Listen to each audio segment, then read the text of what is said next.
Assalamualaikum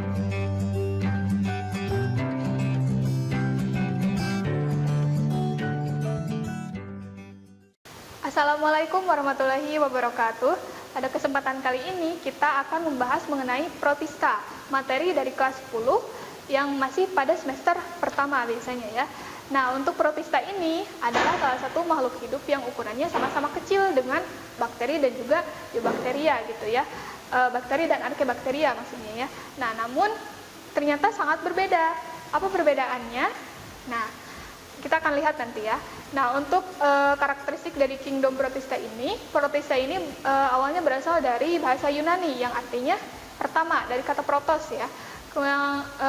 Kalau secara istilah, protista ini bisa diartikan sebagai organisme eukariot pertama atau paling sederhana. Nah, dari sini bisa terlihat ya kekontrasan antara protista dengan dua makhluk hidup yang menjadi bahasan sebelumnya, atau bakteri dan juga arkebakteria.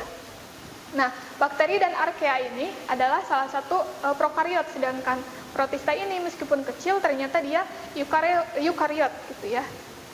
Selanjutnya, protista ini bersifat polifiletik, artinya anggotanya berasal dari berbagai jenis nenek moyang gitu. Jadi tidak satu kelompok yang satu turunan gitu, tapi karena ukurannya kecil dan dia merupakan eukariotik, maka disebut sebagai protista. Sehingga nanti akan kita ketahui ada protista yang mirip hewan, protista mirip tumbuhan, dan juga ada protista yang mirip jamur. Nah, protista ini bisa hidup soliter atau sendirian, dan juga ada yang berkoloni seperti tadi bakteri ya. Nah, selanjutnya bersifat kosmopolit, kemudian memperoleh nutrisi dengan cara heterotrof ataupun autotrof gitu, karena ada yang punya klorofil dan ada juga yang tidak. Mengalami metagenesis, kemudian protista dikelompokkan menjadi 3 tadi ya. Nah, selanjutnya yang pertama adalah protista yang mirip tumbuhan. Nah, pada bentuknya ada yang bersel satu, kemudian ada juga yang multiselular atau bentuknya berselnya banyak gitu ya. Yang pertama yang uniseluler atau yang selnya satu adalah Chlorococcus contohnya ya. Kalau yang berkoloni contohnya adalah Polvox ya. Polvox dengan Chlorococcus ini merupakan protista yang mirip tumbuhan. Jadi nanti warnanya adalah hijau gitu ya. Kemudian bersel banyak, ada yang bentuknya benang, kemudian ada yang lembaran, dan juga ada yang rerumputan. Nah, komposisi dari selnya itu sendiri mengandung klorofil, tapi berbagai jenis pigmennya gitu. Ternyata tidak hanya klorofil saja, ada juga yang memiliki phycoerythrin atau yang biasanya berwarna merah, contohnya adalah rhodophyce. Kemudian ada yang memiliki phycocyanin, artinya berwarna coklat kekuningan, contohnya adalah pada Pheophyce. Nah, kandungan zat makanan cadangan yang ada pada protista mirip tumbuhan ini biasanya adalah berupa zat tepung dan juga bahan agar-agar. Nah, makanya bahan agar-agar ini adalah salah satu protista mirip tumbuhan, yaitu dari rumput laut gitu ya. Selanjutnya, pada umumnya alga ini bersifat eukariotik. Jadi protista mirip tumbuhan biasa kita kenal sebagai alga ya. Nah, untuk struktur tubuhnya bisa dilihat di sini. Nah, ada yang memiliki flagel, ada juga yang tidak gitu. Ada yang bentuknya uniseluler atau tidak bisa dilihat dengan mata saja karena hanya memiliki satu sel, dan ada juga yang makroskopis atau yang besar gitu. Nah, bisa dilihat di sini ya. Dan biasanya itu berada di perairan kalau yang mirip tumbuhan. Selanjutnya untuk reproduksinya, secara aseksual, si ganggang ini melakukan pembelahan biner seperti tadi telah disebutkan sebelumnya ya. Pada materi bakteri atau pada makhluk-makhluk yang lainnya ada juga yang melakukan pembelahan biner. Selain pembelahan biner, ada juga yang melakukan fragmentasi dan juga ada yang membentuk spora vegetatif. Sedangkan secara seksual, si ganggang ini melakukan isogami, anisogami, dan juga oogami. Nah, ini ada beberapa jenis protista mirip tumbuhan. Yang pertama ada Euglenophyta, warnanya hijau, memiliki klorofil A dan B. Cara pigmen tambahannya ada karoten dan juga ada xanthophyll. Jadi tidak hanya warna hijau saja ya. Kemudian cadangan makanannya namanya adalah paramilum. Jadi ada yang salah satu jenis karbohidrat namanya adalah paramilum ya. Kemudian peranannya gitu ya dalam lingkungan, si Euglenophyta ini bisa digunakan sebagai parameter pencemaran gitu. Jadi untuk mengetahui suatu lingkungan apakah tercemar atau tidak, biasanya Euglenophyta ini diandalkan gitu. Contoh spesiesnya adalah Euglena viridis. Selanjutnya klorofita atau alga hijau ya. Warnanya adalah hijau, klorofilnya klorofil A dan B, memiliki atau pigmen tambahan namanya karoten. Cadangan makanannya ada pati dan minyak. Kemudian peranannya sebagai PST atau protein sel tunggal dan juga ada sebagai sayuran. Contohnya ada Chlamydomonas, kemudian ada chlorella dan juga ada ulva ya. Untuk rhodophyta, pigmennya ini berwarna merah dan memiliki klorofil A dan B dan juga ada pigmen tambahan berupa karoten dan juga xanthofil. Untuk rhodophyta ini ada phycoerythrin ya, phycoerythrin dan juga phycocyanin. Nah, cadangan makanan yang ada pada rhodophyta ini adalah tepung fluorid gitu. Peranannya adalah untuk pembuatan agar-agar. Ada gracilaria dan juga ada eucema gitu. Kemudian ada pyrophyta. Nah, ini biasanya disebut sebagai alga coklat juga ya, karena memang warnanya ada coklat kemerahan. Klorofilnya ada klorofil A dan B dan juga dia punya pigmen karoten dan juga xanthofil. Cadangan makanannya berupa amilum, peranannya sebagai neurotoksin dan juga contoh spesiesnya adalah Gymnodium breve. Untuk Pheophyta atau alga coklat punya klorofil A dan B juga, tapi punya pigmen tambahan berupa fukosantin dan xanthofil. Cadangan makanannya adalah laminarin namanya ya. Kemudian peranannya sebagai rumput laut untuk pangan. Contohnya adalah Sargassum dan juga Turbinaria.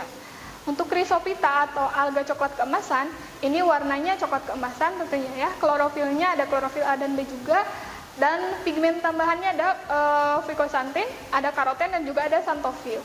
Cadangan makanannya adalah leukosin dan peranannya adalah sebagai alat penggosok gitu, biasanya ya digunakan sebagai alat penggosok gitu. Nah, contohnya adalah Navicula, diatom dan juga Pinularia.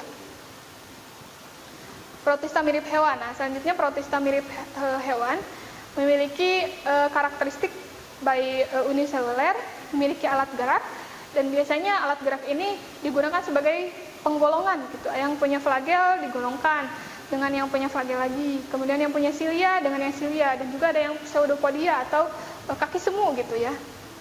Untuk reproduksinya secara aseksual dan menggunakan pembelahan biner, dan secara seksual dengan konjugasi yaitu penyatuan ya.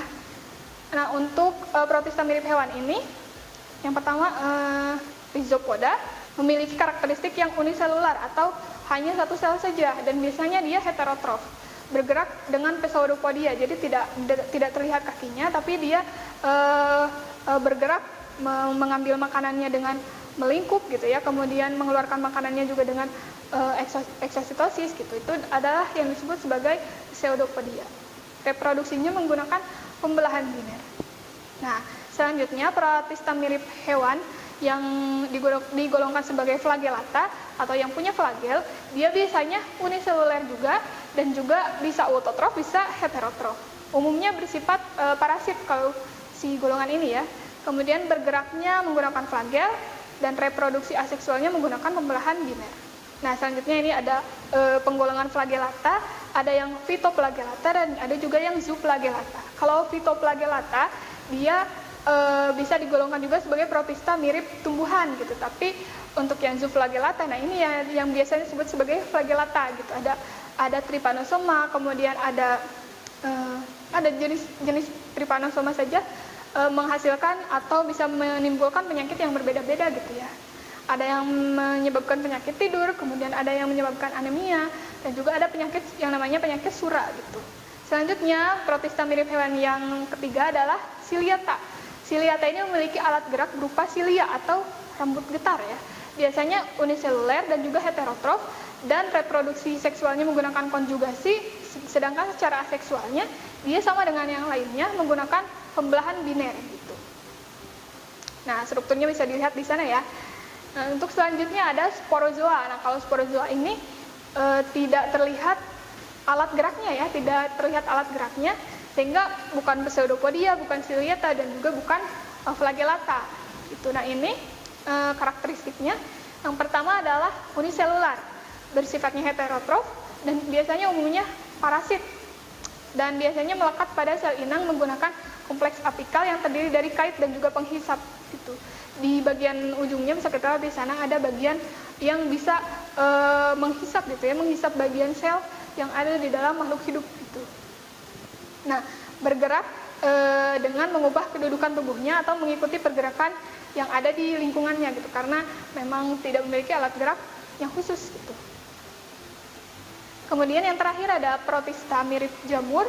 Nah, kalau protista mirip jamur ini, kita tahu jamur ya warnanya biasanya putih, tidak punya klorofil. Jadi jamur ini bukan tumbuhan. Begitu juga protista mirip jamur, berbeda dengan protista mirip tumbuhan karena dia tidak memiliki klorofil, sehingga dia bersifat heterotrof ya, tidak bisa membuat makanannya sendiri, makanya nempel biasanya di bangkai-bangkai, kemudian nempel di yang lainnya gitu. Fase vegetatifnya tidak dapat bergerak dan juga memiliki sel berflagela dalam siklus hidupnya. Pada saat yang masih sangat awal dia memiliki flagela, namun pada perkembangan selanjutnya ada yang menghilang gitu ya. Jamur air memiliki dinding sel berupa selulosa, kemudian bisa membentuk spora, membentuk spora dan lain sebagainya. Nah, ada filum Myxomicota atau jamur lendir. Nah, Myxomicota ini hanya memiliki beberapa sifat yang dimiliki jamur, yaitu waktu stadium badan buah gitu ya. Struktur Myxomicota ini disebut plasmodium, yang kita kenal sebagai plasmodium gitu ya. Nah, ini protista mirip jamur juga. Plasmodium bergerak dengan gerakan amoeboid di atas substrat ya. Gerakan amoeboid itu dengan menggunakan pseudopodianya tadi ya. Kemudian dapat mencerna mikroorganisme dan juga partikel bahan organik yang lain di dalam selnya gitu ya. Selanjutnya ada Oomycota atau jamur air.